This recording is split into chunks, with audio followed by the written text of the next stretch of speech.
Welcome to Cast of Creators. We're your hosts. I'm Nelson Thal. And I'm Casie Stewart. We spent our careers in media and publishing, and now we're setting the stage for creative people who inspire us to share their stories. Cast of Creators is presented by our new social browser called Hover. Hover makes browsing fun. You can follow people and your favorite sites to discover and discuss the web all in one place. Download Hover, that's HVR, in the App Store or the Play Store. Today's guest is David Dunkley. He's an award-winning milliner who studied with the former royal milliner to Her Majesty Queen Elizabeth. David brought in some of his hats, which I obviously tried on, and shared stories of making hats and fascinators for royals and celebrities, and gave us a preview of his new collection. Fascinating. David, welcome. Thank you. We're on. Here we go. Yeah. Here we go. How exciting. We look at you as a master creator, David, Thank you. what you've been able to accomplish and the things that you've been able to make and the pedigree that you have is just, next to anybody that we know of, especially in Canada and beyond. So it's incredible to be next to my dog. Yeah. Incredible to have you here. Thank you for joining us. Thank you. I'm excited to be here. I'm excited to be part of Cast of Creators. Oh, Awesome. God, we love it. So Casie's wearing one of your creations. She didn't just bring this in herself. Yes. That's my English fascinator. Love It's it. the very first thing I ever learned to make with the Royal Hat Maker. Okay. And there's a cute story about it, but I've been making it since the beginning of my career. And it's been a stock item in our shop for forever. And what is one of the things I was curious, a fascinator versus a hat? Yes. There's probably a clear difference. Fascinators, I'll let you explain. So a fascinator is a fascinating object that is on your head. Okay. So our present generation likes to think they coined this whole concept, but actually our grandmothers wore fascinators. They were just called cocktail hats. Oh, okay. So kind of the name has changed and the styles have evolved over the many years. But a fascinator is really just a small fascinating object that one wears to fascinate I and didn't know titillate. that. Well, a lot of these are incredibly delicate and intricate. Like even that, Mm-hmm. it's not, if I were to think of a hat, I would, there's a miles between my idea of a hat and a that. fascinator. Yeah. And yet that looks very complicated to get right. So what is that? Like, what's the construction of what I'm even looking at? So the story about that piece and what I love about that is I was studying in London with Miss Rose Corey, and she was the milliner to Her Majesty Queen Elizabeth, the Queen Mother. And it was my first time. It's very rolls off my tongue, but it's a lovely thing. It was the first time I was studying with her, and I was scared out of my mind, terrified. And so she's a lovely woman, absolutely lovely. And she taught me this technique. And I went home that evening. I was staying in London, and I went home that night to learn this technique. So it's called cineme, and it's rolling of petals. So the rolling of the actual edge is technical, but I somehow took to it right away. I just loved it. But I couldn't assemble the piece the way that Rose had asked. We called her Ma'am. The way Ma'am had asked us to put it together. So I thought, well, that's it. I kind of assembled it and went to class and thought, well, I'm going to be kicked out and sent back to Canada in shame. And she loved it. Oh. Which was, an amazing thing. And the class loved it. And I thought, well, this is interesting. I was a new designer at the time. So I thought, well, let's just bring 5 of these home. So I made 5 of them and thought, well, let's see if these sell. And I had just opened my shop on Bathurst Street at the time. And people started buying them. And they love them. So I love that. So the feathers are shaved coke feathers, and the long, thin, bouncy feather, that's actually called a peacock curl, and that's dyed as well. So as Miss Corey has taught us, the peacock curl fills in the space visually. Perfect. So so it's been It's one of my staples, and I just love making them. They're kind of my go-to fascinator. I call it my entry-level fascinator in my shop. Okay. So if you don't know, if you're a little intimidated, you're not sure what to wear, but you want to wear a little something, this is what we introduced to you. It's beautiful. So before you went for this course, Yes. were you already making hats? So I was making hats, and my story goes that I started making hats through the Board of Education here in Toronto. So it's really hat making 101. I was dating my husband to be at the time, and he called me and said, I've signed us up for hat making class. So I actually had nothing to do with it. I don't get any credits. Jeffrey gets all the credit. Wow. So he signed us up for that. I had my dream career at the time. And how old were you? Well, let's just say 12. Yeah. No, but you're okay. How old was I? I would have been about 30 at the time. Okay. Yeah, I think that was 30. Oh, so this is a later in life. Oh, this is totally interest. later. Yes. Oh, okay. So nobody Wow. grows I up didn't to be a realize hat maker. Everybody becomes hat makers by accident. So Yes, all the that was what I was something we were talking about earlier. It's like, how do you get to be a hat maker? It's fashionable right now, and the kids these days, as they say, are becoming hat makers. But for the majority of history, most people fall into hats by accident. So, and which is exactly my story. I fell into it by accident. I say all great careers are about timing. Mhm. Yeah. And so 20 years ago when I started, hats were not fashionable. They go in and out of fashion. And I took the class, and then George Brown College was just rebooting their program after being dormant for 20 years, which was magical because the 4 people who came out, who were really doing it professionally well, it was not in fashion. They were doing it perhaps for the arts and for the theater and what have you. They were the foundation of my teachers. So I had this spectacular foundation through George Brown. And then when I left George Brown, that was a 2-year diploma program. And it was really just special interest while I was, doing my real thing. I decided to leave my dream job because it turned out not to be my dream job. And I ended up thought, well, I'll sell hats at the St. Lawrence Market for the summer because I'd never had a summer off. And I did that, and then they offered me space indoors, which I called my master's in retail. Wow. Because I'd never had a retail job, even as a high school student. I Okay. didn't work retail. I worked in restaurants. Yep. So I ended up having this tiny 10 by 10 stall right by the bathrooms and by the pickup and drop off location for tour buses. Oh. I was mortally wounded when I was given that 10 by 10 space because I thought it couldn't have been the worst space. Yeah. It was probably the worst space in the entire mall, but it turned out to be the best thing ever because everybody Everyone goes goes to the there. bathroom, and every hour there were 75 people delivered and picked up in front of my store. Yeah. So I learned how to hustle and move and how to operate a retail store like nobody's business. Yeah, like really quickly. Really quickly. So I loved it. So from there, I opened a studio, and I'm a big believer, if you don't try, you don't know.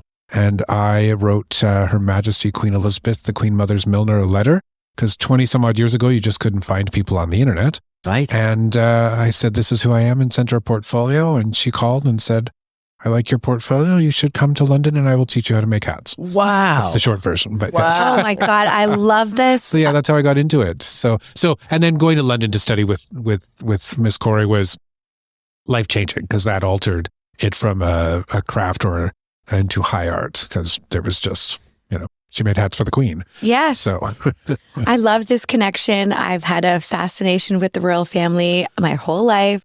My middle name is Diana after Princess Diana. Yes. My mom was like, just always loved her. She was great. So when I learned this about you, I was like, tell me more stories. yes. So yeah, Fascinating. I have lots of stories.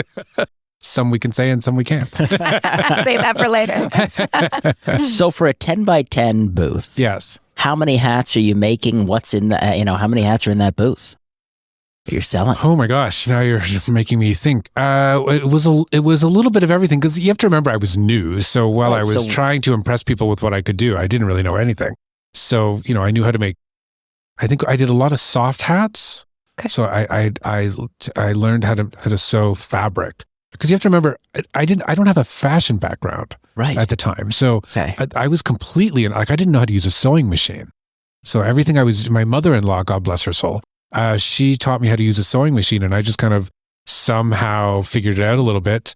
And speaking of cast of creators, Barbara Hobbs, who is now retired, she was in North York, and she taught through her home, she taught sewing, and I used to take sewing lessons with her.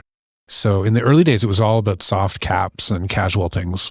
So when you say a soft hat, I'm assuming anything with a structure like this, that's Right. not a soft hat. So anything, yeah. So this is not a soft hat. This would be considered a blocked hat. Mhm. So it is not soft. It is a felt. This is a fur felt. It's a rabbit fur felt, and it is structured. It's blocked and stiffened and all kinds And of that things is happen when to it. it's like made actually on a block. Correct. So Okay. all hats are made on shapes which look like the hat you're trying to make. Yeah, okay. The art of hat making is how do you take a piece of fabric or felt and stretch that and make it hold its shape and look elegant and tasteful, please. Okay, I'm gonna So this is called the Harvey. There you go. a Harvey. There you go. Who's a handsome man now? There we go. So this is a rabbit felt? This is rabbit fur velour, yes. Rabbit fur velour. Yes. Oh, yeah. Very that one is- luxurious. it's gonna So be this green. starts on, so when you say a block, it's literally like a block of wood that is the So shape it of is a hat. block. So that's actually two. The two, Barbara Hobbs actually sold me a block many years ago, which is the brim. And then the crown is a custom shape that that I had made in wood for my shop. So I married the two together and came up with that. Do you make the block?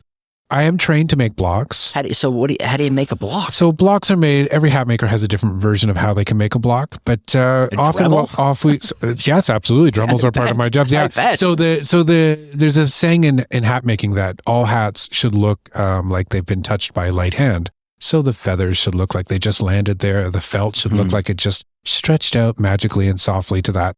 But the reality is, there's nothing soft or magical about hat making. It's such a hard craft. Yeah. Such a hard art. You have to stretch and pull, and there's chemicals, and there's nothing delicate about it. Right. Well, nothing We make really, it look like it's delicate, but Yeah. there's nothing delicate about hat making. nothing wants to hold a strange shape. Right? Correct. Like, Correct. it's tough to Nothing. get. I mean, a rabbit doesn't have a shape like that. That's far from It a does shape of a not. rabbit. I could it's make a hat that's beautiful. shaped like a rabbit. Beautiful. Thank you. Oh, it's gorgeous. And so, what's the first thing that ends up on the block? Like, what's the first thing that goes on that block? Well, that's blocked out in what's called a capeline. So a capeline kind of looks like a soft hat. It has a little bump of a crown and then a big giant brim to it. So we stretch that capeline onto a block and have it stay there and dry, and then we stiffen it, so do all kinds of stuff to it. Fascinating. Can't give away all the secrets. Yeah, I know, but it's so cool. So you ultimately have to practice this like you'd practice an instrument in some respect. Without question. And in fact, I'm just, where am I now? I'm just kind of hitting close to the 20-year mark. And I only feel like in the last 5 years, I've kind of started to hit my stride in experience. My hands and my mind can work together now. I can kind of design something and it will mostly turn out the way I envision it because of my experience. But it's taken a long time. Like any good art or artist, it's just years and years of practice. I bet. So how many hats will you be making, a week? You make multiple hats a week? I do. I mean, thanks Maybe to it COVID. depends on season. Who knows? Sorry? Maybe it depends on the season. I It don't does know. depend on the season. And it depends on what, I have a lovely team who help me, and everybody has their own specialty within the structure. But it varies from week to week. At the height of the season, which is kind of bridal horse race season, spring, summer, the hats are flying out of there. We can't make them fast enough. Yeah, that's what I was thinking. Like, Yeah. it doesn't matter how fast you work. There's only so many of these intricate things that you can personally make. Right. So I have a complement of shapes that people like. And so my theory in my shop is I want to only create things that you can't find anywhere else. Yeah, They that's- might resemble something that's a else, great or they theory. might speak to a shape or a color that is popular. But if you can find it on Amazon, then I should not be making it. And if you can find it in another hat shop, I should not be making it. Right. So I try to just stick to the shapes that I know are mine. So I have a full complement of those types of things. And then I know that people like them in black, white, red, and blue. So we make sure we always have those ready. And then women will want to embellish them accordingly. So I always have those ready. But I specialize in one-of-a-kind custom pieces. And then since COVID hit and we've gone through this nutty world of experience, I've completely changed how we work. So I'm no longer we're now by appointment. We've changed. We used to be open to the public 5 days a week. We're now by appointment. We have 2 days a week where we have drop-in hours on Friday and Saturdays. So I've changed how many hats I do make. Like the amount has changed. I've slowed it all down. Yeah. Yeah. Sounds nice. It is lovely. Yeah. It's lovely. It's lovely. It also kind of back to your point about experience. After 20 years, I'm now at the point where I can just say, no, I don't need to make everything. I don't want to make everything. I know I'm really good at A. I know I'm really good at B. Let's focus on that and let's make the best possible things we can do. I love couture. I love specializing in couture. So I don't mass produce. We don't buy things in bulk. Everything right from the embellishment to the hat is made by hand in the shop. So if it's a flower on the hat, we made the flower. What's the hat that has taken you the longest to make? The hat that has taken me the longest to make. Nelson always with the hard question. Well, I'm trying to imagine. Yeah. Because, something Very intricate. very intricate that's large, it would take weeks. Easy. yeah. So I'm the official milliner to the running of the Queen's Plate, and I'm the first person in 165 years to ever be That's that a title. beautiful accomplishment. Thank you. Thank you Yeah. very much. It really is. Hence, so something like this would be made for the Queen's Plate. So I get to experiment each year with a grand collection for the plate. And the horse race season is, the highest form of what a hat maker can do. And so I would say in those collections every year, so I do a 10-piece collection.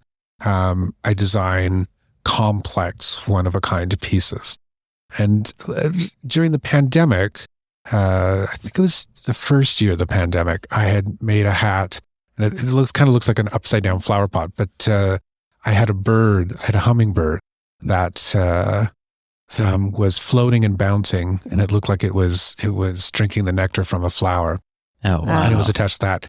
The bird itself, I sculpted the bird in clay because we were talking about how a hat is blocked. Yeah. I had to block the shape of a hummingbird. And then I wasn't sure how to make the hummingbird. Right, because you can't leave the clay in there. It's too heavy. You can't leave the clay in there. It's too heavy. So once I had a light frame of a bird that I could sew together, I had to figure out how I was going to cover it. So I used peacock swords or peacock feathers, and I would glue them on carefully and then cut the quill off, and then just kept layering them on each other. Goodness. Because Wow. I really wanted the iridescence of how beautiful a hummingbird is. So I would say that one took months to make that. Wow. Wow. It took months. And then the entire hat was covered in silk. One of my mentors was Pat McDonough, who's a Toronto designer who's sadly passed away. But I have a bunch of silks that she had given me, and I saved those for that project. So that took a good 6 months to make that, because it was just a little bit at a time, patience. And yeah, so I would say that's probably the longest. Most hats can take 3 to 6 hours, depending on each piece. And then the couture generally takes,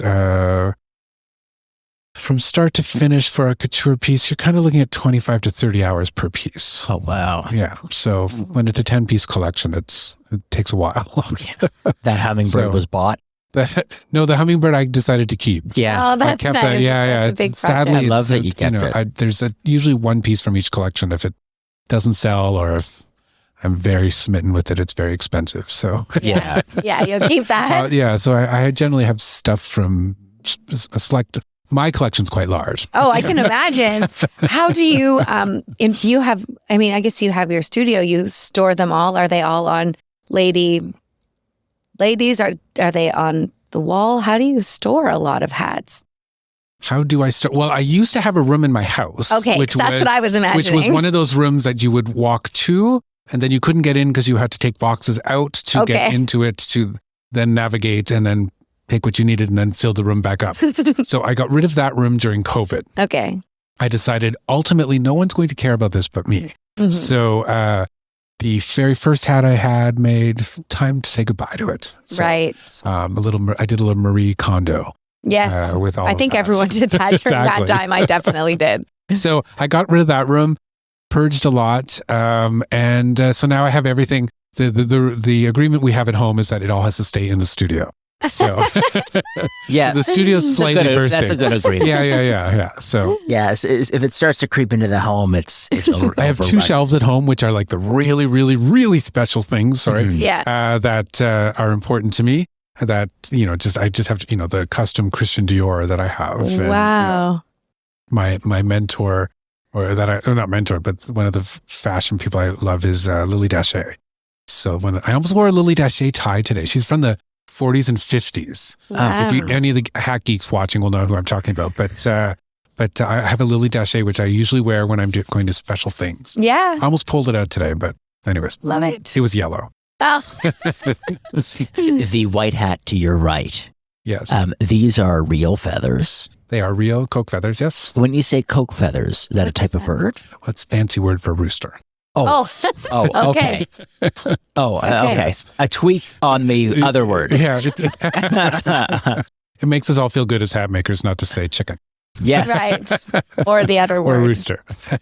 Okay, so when you said those black feathers, that's a version of that feather that you've trimmed. Well done. And Correct. dyed. Yes. Okay. Dyed and shaved and dyed. Yes. Yeah, so this is in like a diamondy kind of beautiful yes. shape. Yes. Oh, well, what's that dyed with? Just jet black ink?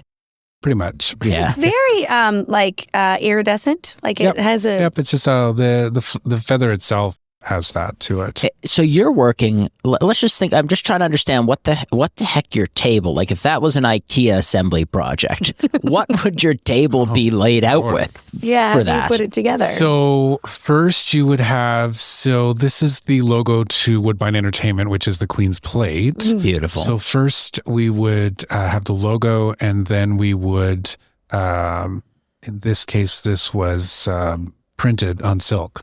So we'd have that done. And then you would have your blocks, because there's 2 different blocks used in this. This is called in my shop, this is called the Lady Vivian block.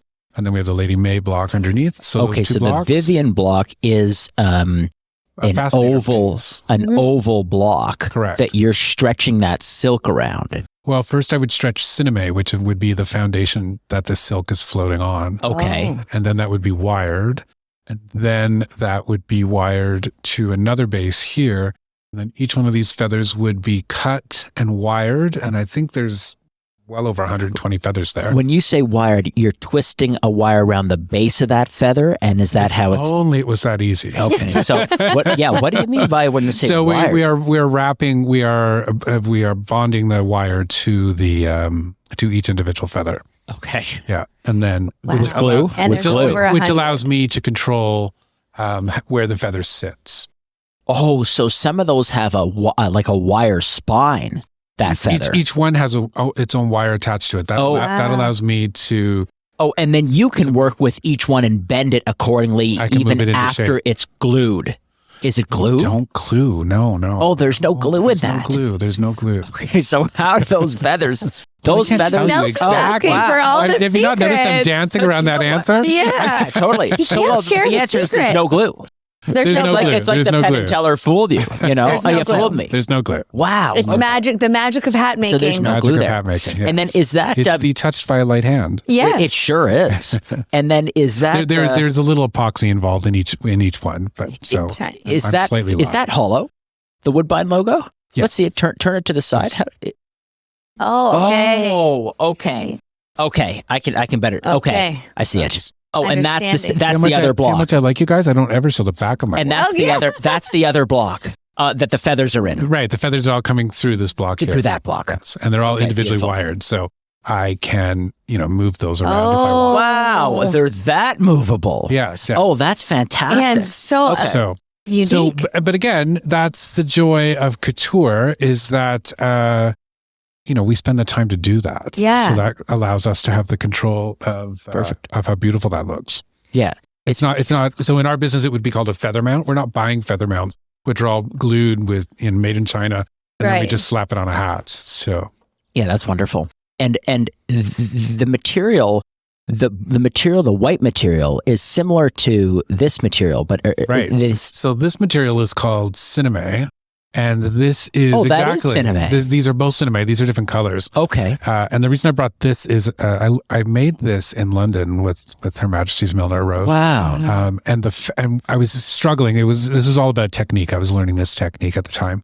And then when I was embellishing it, she said, and forgive me, anyone who's British who's listening, she said, well, I have this feather. You could use this. I took it off from Majesty's hat. So this was once on Queen Elizabeth's hat. Oh my gosh. Because they're a little thrifty and like to re-embellish their hats and rework them. So, oh my God, that's beautiful. So I always treasured that one.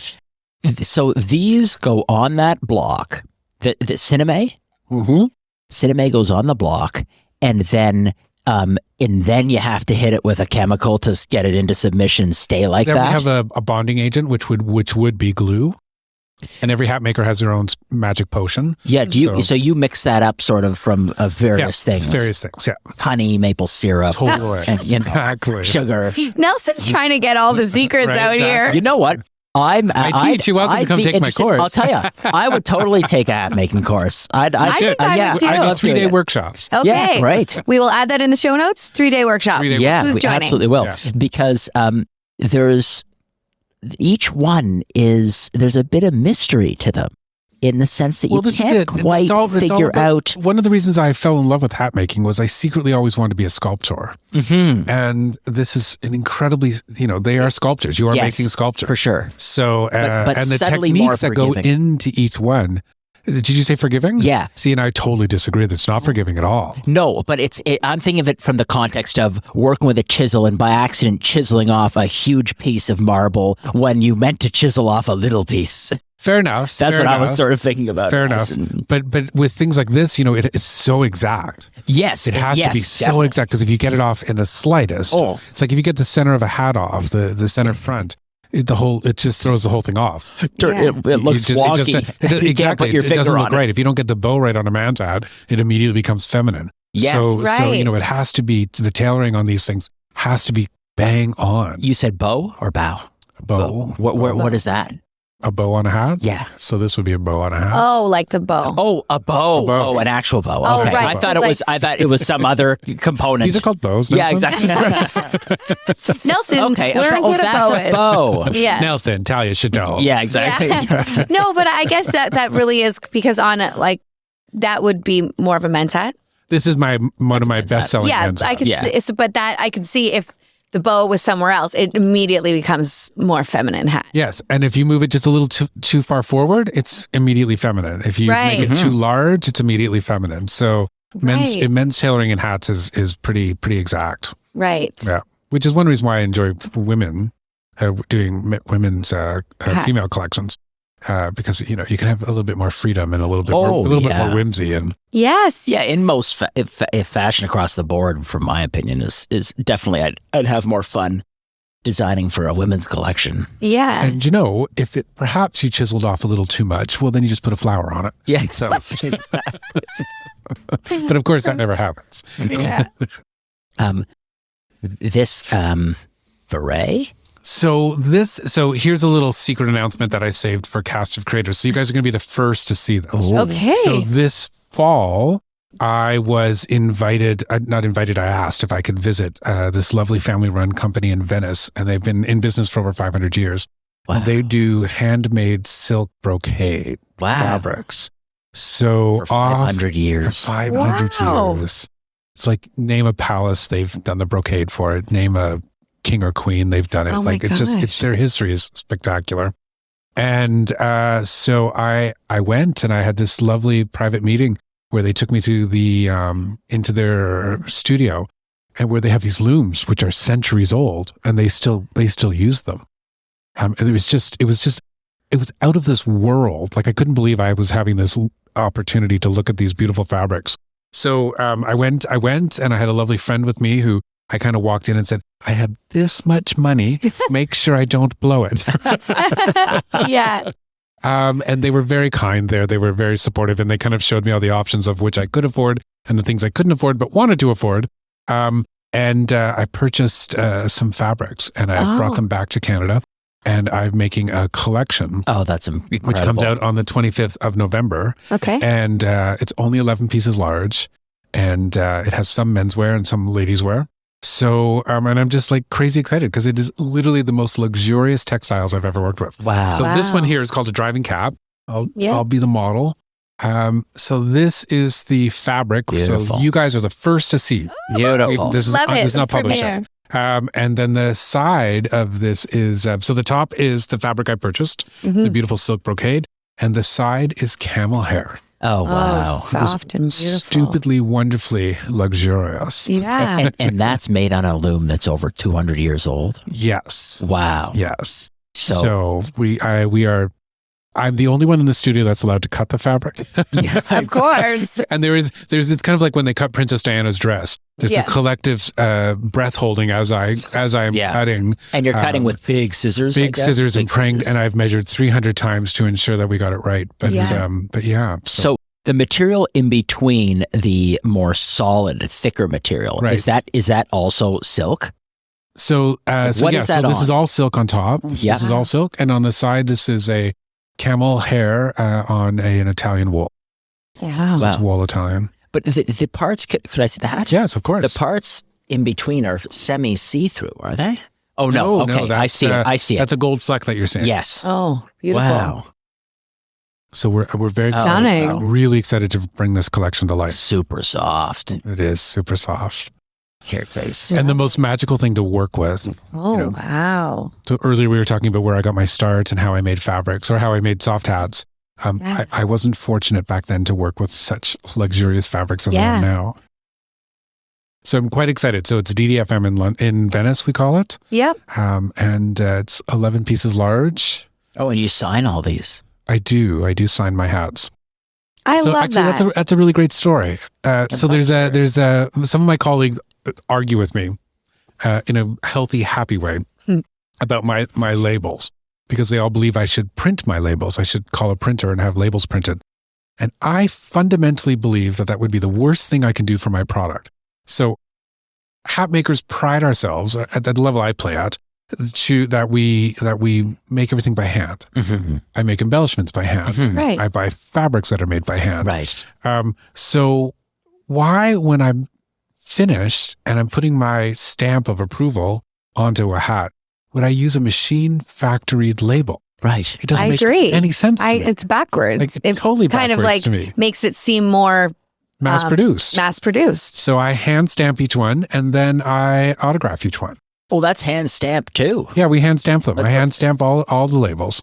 And then when the label goes in the hat, traditionally it would go, it goes, it kind of goes right side up, which means if you're looking at the hat, so I put let me try explaining that again. Because I'm getting excited about this. Yes. When I put a label into a hat, I put it upside down if it's a custom order and it's signed. Mm-hmm. So that way I know in the future, if I see this, that was something custom I did for somebody. So the label, depending on its positioning, tells me not who it was made for, but how it was made. Right. Yeah. Do you put a serial number on any of those? I do not, because most things are just one of a kind. Yeah. Right. So, yeah. Yeah, so you wouldn't, but for something like this, the hat in front of you, the structured brown hat that you showed, that's something that's one of your most popular hats. Right. So this is something we would make all the time for people. So this is a good example. So when you turn the hat up, you'll see that the label is looking at you here. Yes. I've got one at the top with my name on it, but then I've got another one here. But that is facing down. Mm-hmm. If it was upside down, that would tell me that I made this custom for somebody. Okay. Yeah. I love knowing so that's just this. a little DDFM trick that we do. So you can't come into my shop. Well, now that I give it away, you could take the label and turn it around. Why would you can't do come in that? and say, we had this custom. I'll trick them. No, we know. 10 years, we I'll know trick you them. didn't. Yeah. So where are you from? Where'd you grow up? Oh, where did I grow up? There are we? Yeah. So this hat's named after my therapist. So,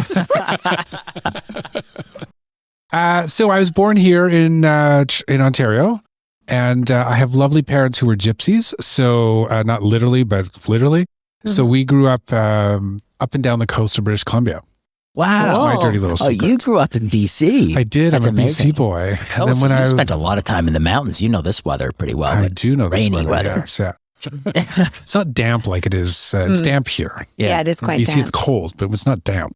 So I grew up mostly in BC, but then in my early teens, we moved back to Ontario, which is where all our family is from. So I've been here for 30 some odd years now. Oh, yeah.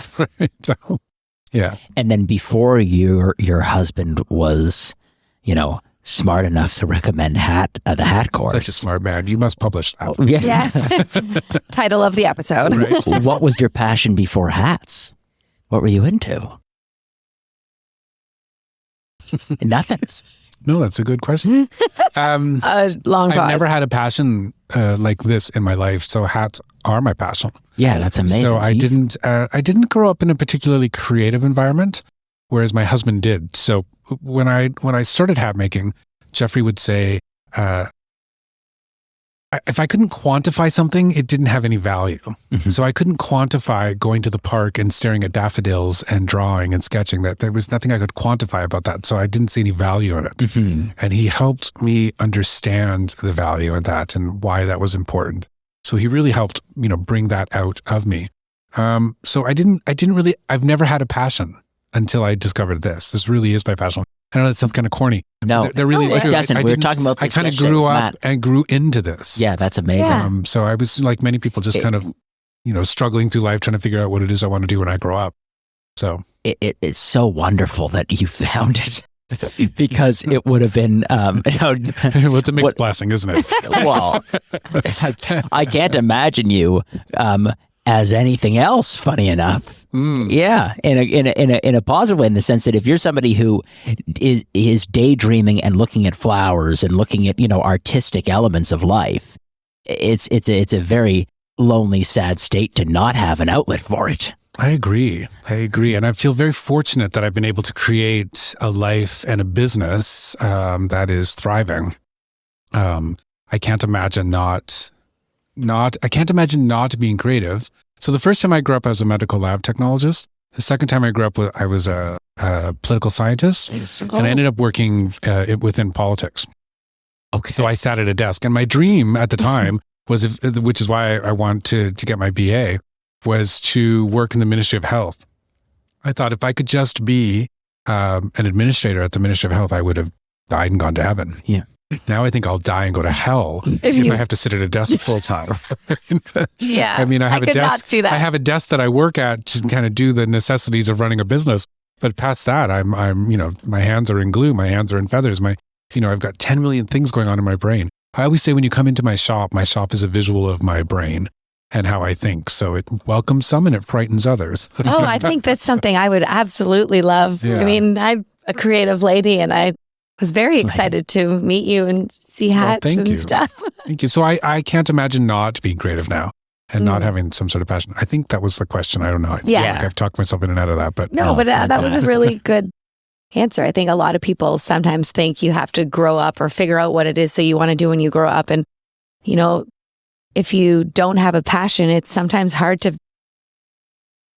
decide what you want to do because you kind of do what you traditionally think you should do. And you're lucky that you stumbled upon something else that you're like, it changed your life and opened up a whole new world of I also say creativity. that people put pressure on, you have to find your passion. I had no idea this was my passion, Yeah. right? You just have to keep doing things and eventually you will trip. I mean, it's such a cliche, but eventually you'll trip into something which may or may not be your passion. Yes. But hats, I had to, decide I enjoyed it and keep pursuing it. And I always say careers are all about timing. And, I've had some great timing in my career, which has helped move me forward. I want to dive into this 3-day course a little bit.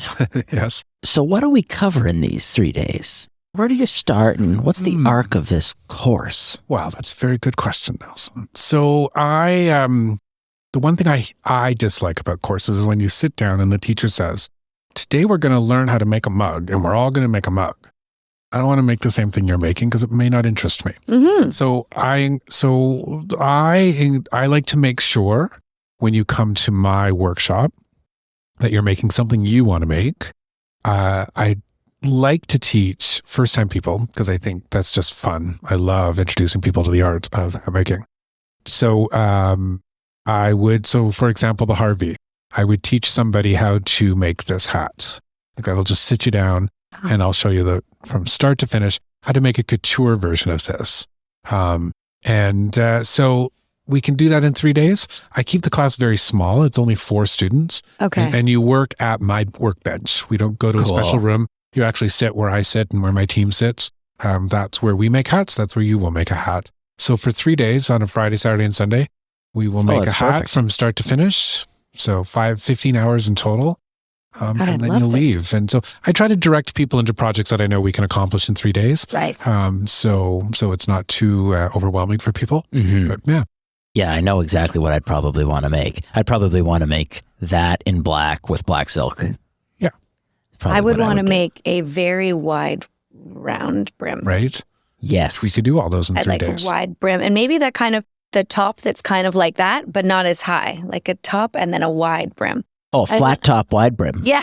Kind of like a boater. That's I just known could be as Kind of like a boater with a giant brim. Yeah, like a big boater. So that would be called a picture hat. Oh, yeah, picture hat. That would be called a picture hat. That's, have you ever made an extremely large hat?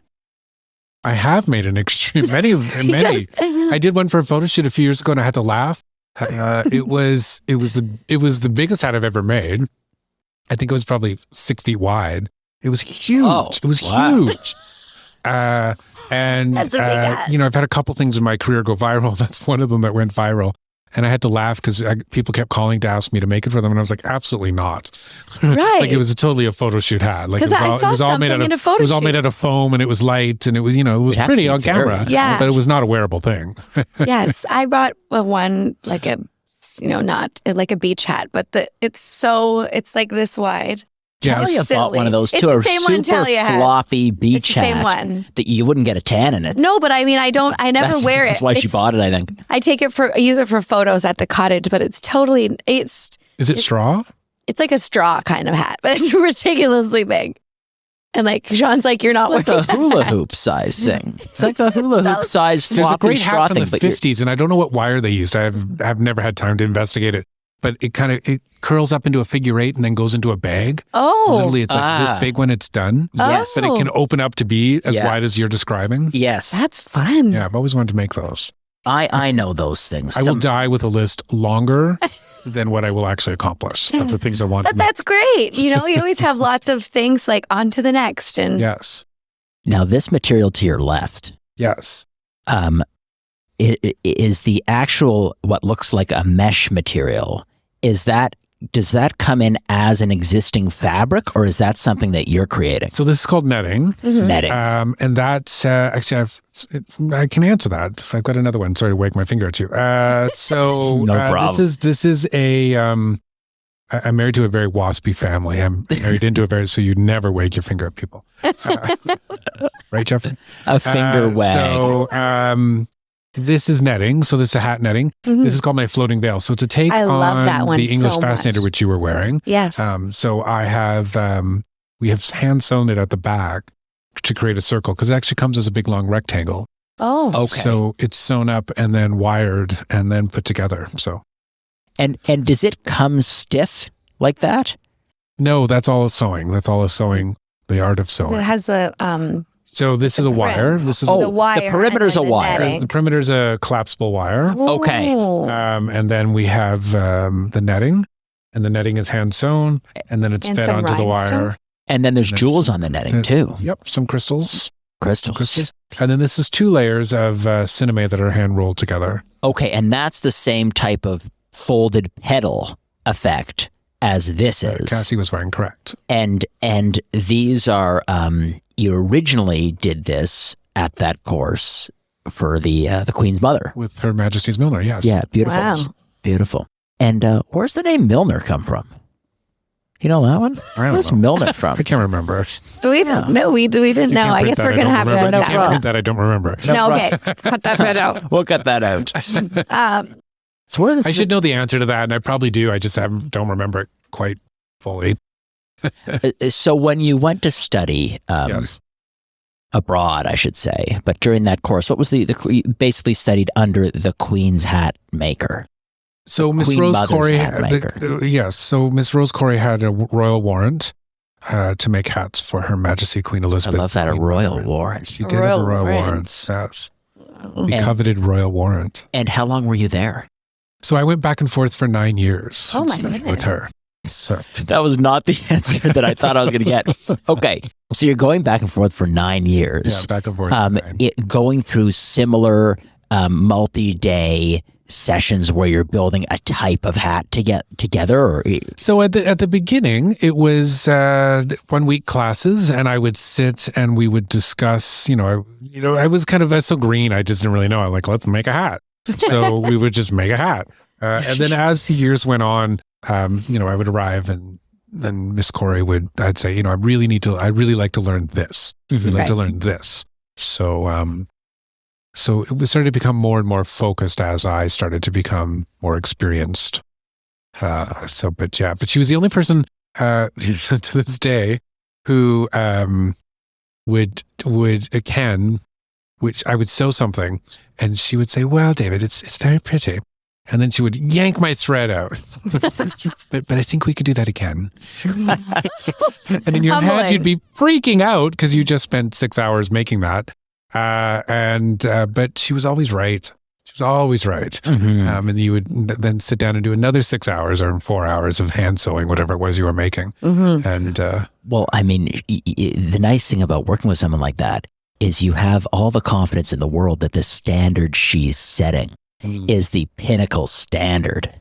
I agree with you. And that was, timing again. I mean, aren't I lucky that she took me on and that I had the opportunity to study and listen to her and listen to the stories and to put my ego aside and, shut up and just do what you were told. Yeah. I used to love just landing and just doing what I was told because I knew that she knew what she was talking about. Exactly. Versus working with someone that, isn't as proven as she is.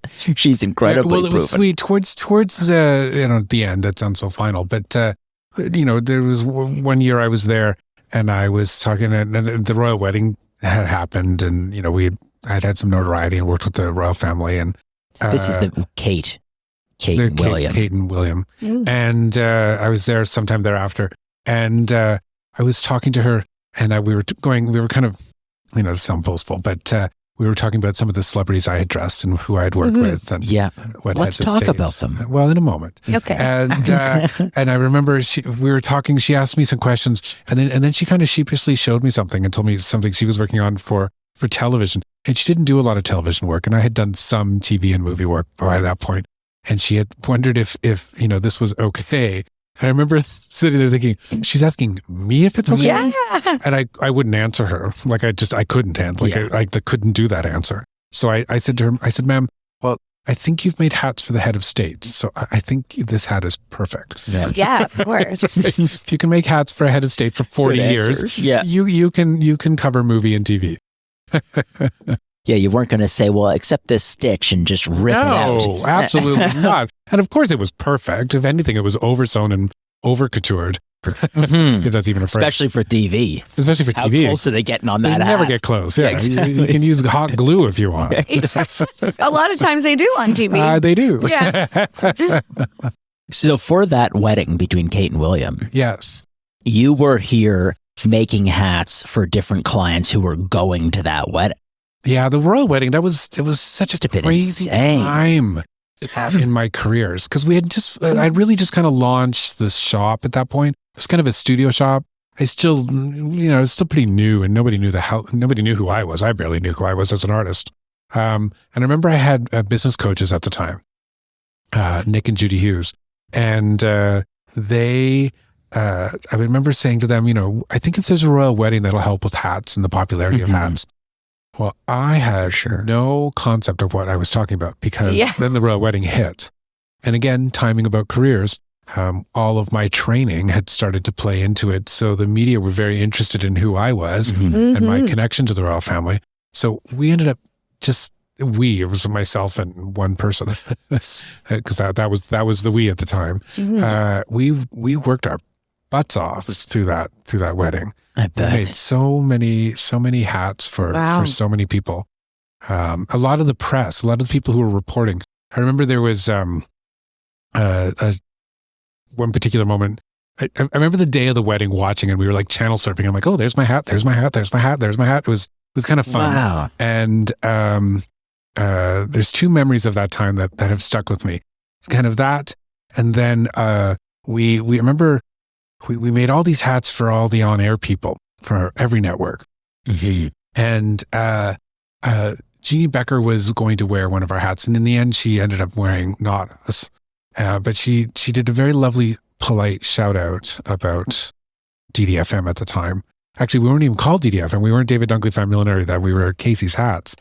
For those who know my work, Casie's hats. We were Casie's Hats. It's true. Letter K, letter C, apostrophe S. Casie's Hats. Gosh. Love that connection. Named after Aunt Casie and my dog Casie. Actually, that's the way to write it, to make sure that somebody says it that way. People all the time. You got to get a KC name tag. Well, we used to have CasiesHats.com. Oh. You spell that out in your head, which we never thought about. K-Chats. K-Chats. Oh, I see. I usually don't think about that, but I've worked in social so long that often I will think of something in a hashtag and then I'll go, That's not going to work as a hashtag. Say it to yourself again.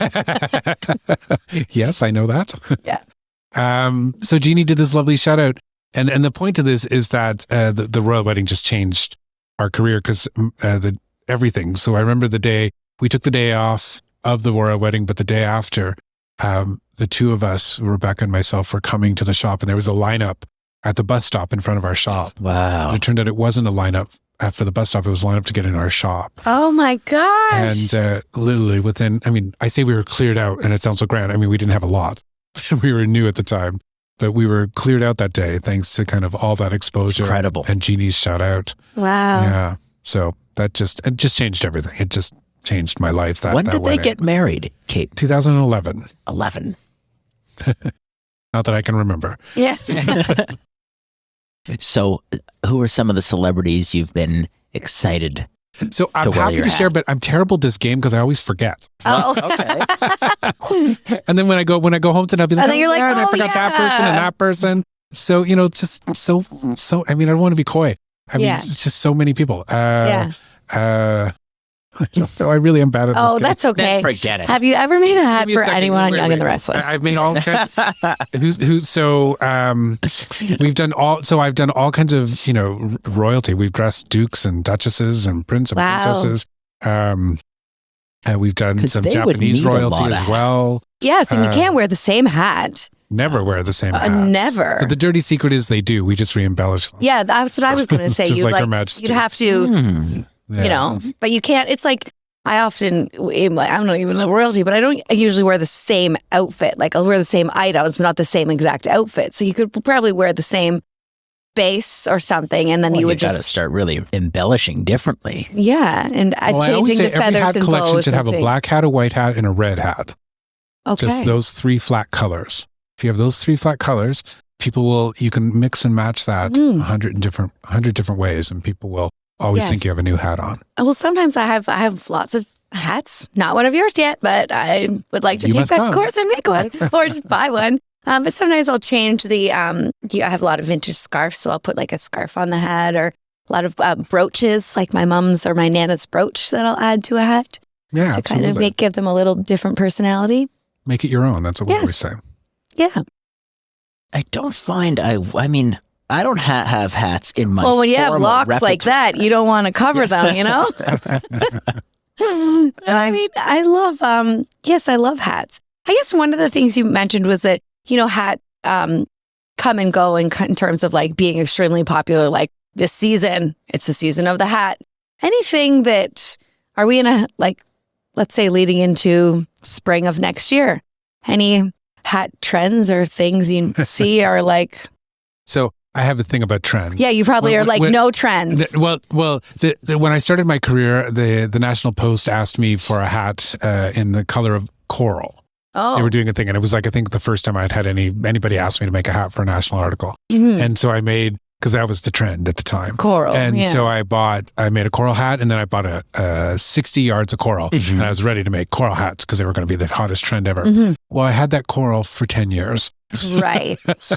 So I don't really follow hat trends. Yeah, I guess because, it's more a hat.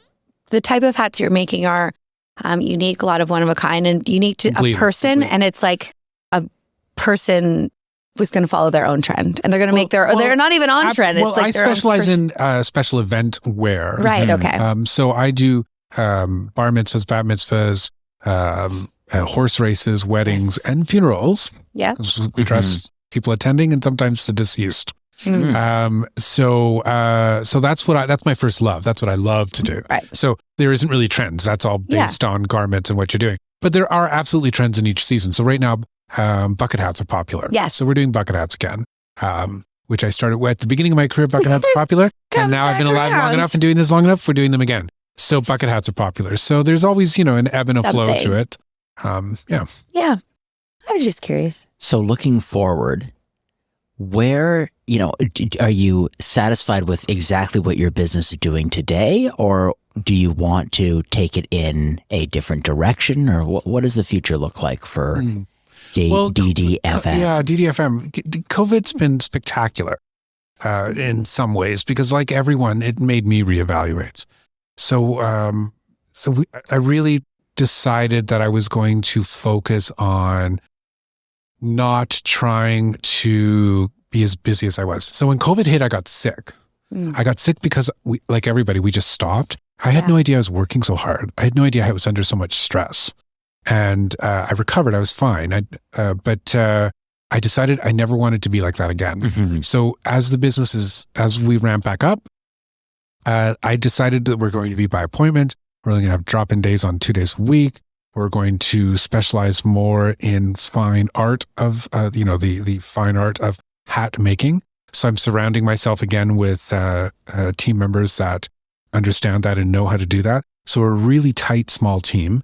And I just really want to keep growing that way. People always say, oh, you should start wholesaling. You should start doing this. You should start doing that. And I did a little bit of that before, but it just about killed me. Right. And the truth is, the Canadian market, and especially the Toronto market, is very large, and there's enough work for everybody. And in making the decision to become more refined and more exclusive, I'm actually busier than we've ever been. Wow. So I love that. Yeah. So incredible. And I'm just not stressed about it anymore. I'm not worried about, is social going to get me 300 new customers? I don't want 300 new customers. Right. I want 5 new, really great customers. And that's who's coming now. So people who really appreciate that.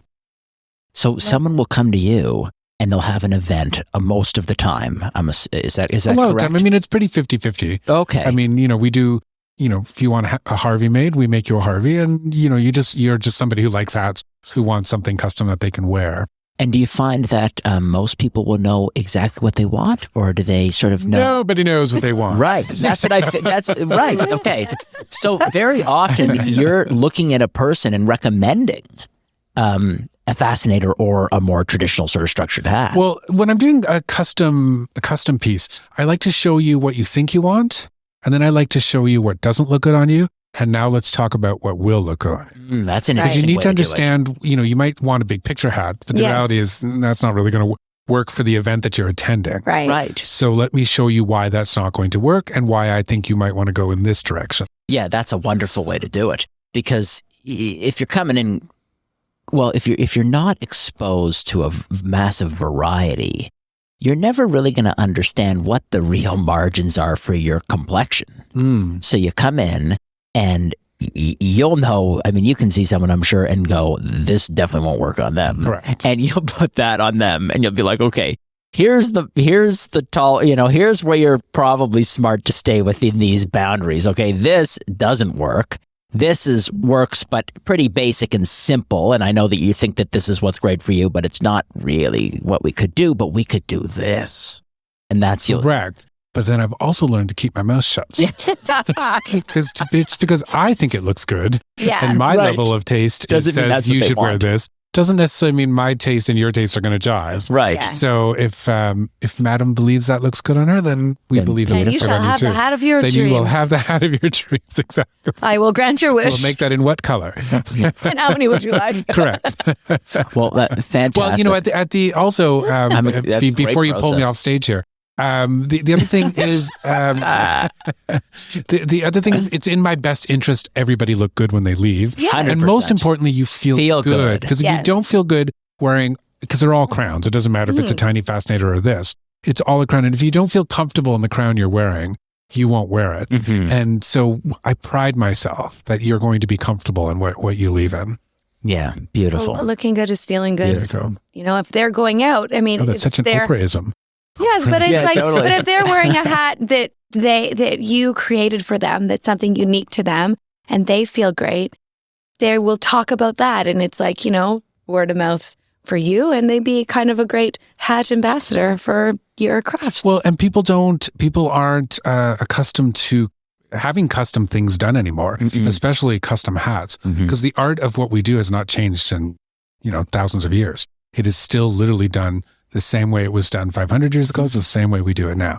So I hope. anyways, I could go on and on. More custom things. Well, we'll keep everybody in the loop with the course because Yes. I think there'll be other people who will be interested in taking that Yes. course. I definitely am. And I think Talia would be too. And I know Casie will be.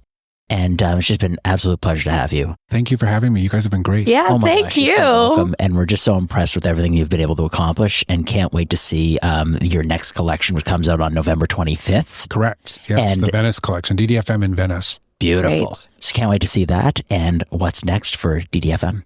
Thank you. Thank you for tuning into this episode with David Dunkley. Visit daviddunkley.me to browse his collections, or better yet, make a purchase. And check out more episodes of Cast of Creators on YouTube, your favorite podcast platform, or visit castofcreators.com.